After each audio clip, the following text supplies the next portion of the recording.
photographers who appear in Professional Photographer magazine and also in Turning Pro magazine. I'm very pleased to have with us in this session Peter Dench, an award-winning photojournalist, very successful this year in the Sony World Photo Awards, but I can't remember exactly. Second place in advertising. Second place in advertising in the Sony World Photo Awards. Somebody, Peter, who I've known for many years, who's just recently started to write a diary in the magazine, which is sort of subtitled the diary of a sometimes working pro photographer, which I think is about the most honest diary or series of thoughts I've ever seen or I've ever read about what it's like to actually be a professional photographer. So it's great to have Peter with us today. We'll just have a general chat in exactly the same way as we do with all the photographers who appear in the magazine. And at the end of our conversation, which will last around half an hour, there'll be an opportunity for anybody to ask questions of Peter or to comment on any of the things he said. I should just also let you know that this is being live streamed, so if you shouldn't be here or if you're with somebody you shouldn't be with, you are currently going to be live on the internet, so just beware of that. So, just a fraction. I just want to say, Grant never asked me to write a diary when things were going well. No, this is very true. No,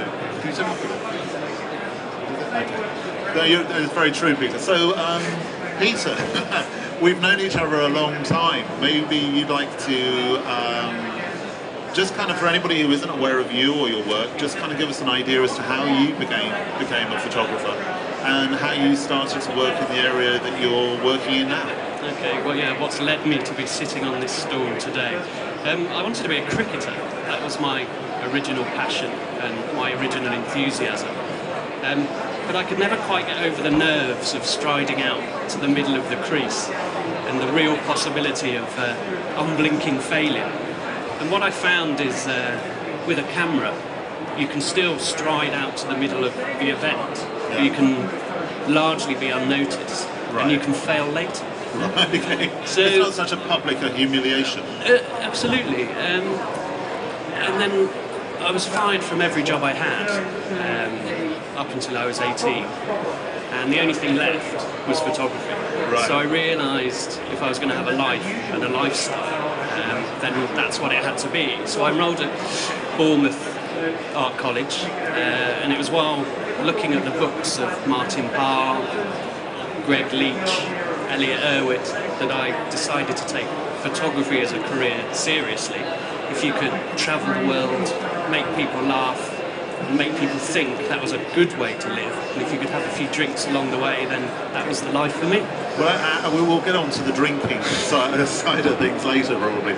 But you seem to have found your voice very early with your work, in kind of that love of the sense of humour and kind of the things of everyday life, which perhaps most people aren't seeing. I mean, you've often described yourself as Martin Parr's...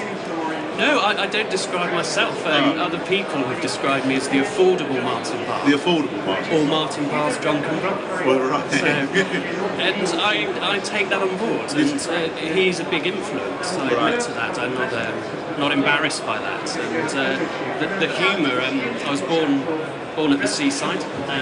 With sea salt in my nostrils.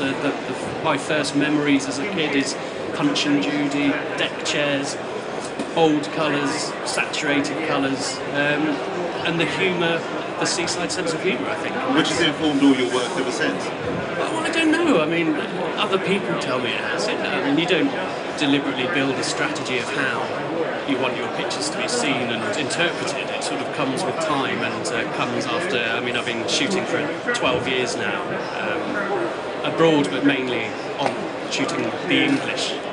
So it's taken time to come to this. And when did you start your career, and how did you first start to earn a living, having left college? Yeah, well, I graduated from Derby University and moved to London immediately. A lot of people, I think, made the mistake of going home for the summer. So I rocked up in London with Jonathan Worth, I went to Reuters to show my portfolio, assumed they'd take me on straight away. They lost the portfolio. Right. 2 years later, I was still on the dole. So I just started rebooting my folio and applying for press passes to events that I could get to cheaply, like Ascot and Epsom, and just rather than trophy hunting abroad, trying to shoot what I knew, and what I knew was drinking. And I started to sort of go and see the Sunday Times magazine, and they'd dismiss everything that I showed them. I'd go back 6 months later, show that I'd listened and made progress, and eventually they gave in, gave me a commission, and things took off from there. But it took 2.5, 3 years from graduating. That is very interesting. That kind of persistence is something that you've either got in you or you haven't. I mean, you've really got to want to make it work, to spend 2 or 3 years going back and seeing people and being rejected. It still happens. No, I know. But it's something that, unless you've actually done it, you can't really understand how difficult that actually is. Perhaps, to actually keep taking that on the chin, go away, listen to that advice, and then actually implement the advice that's been given to you. It wasn't necessarily persistence and drive, it was just the lack of other options. Right. You know, and...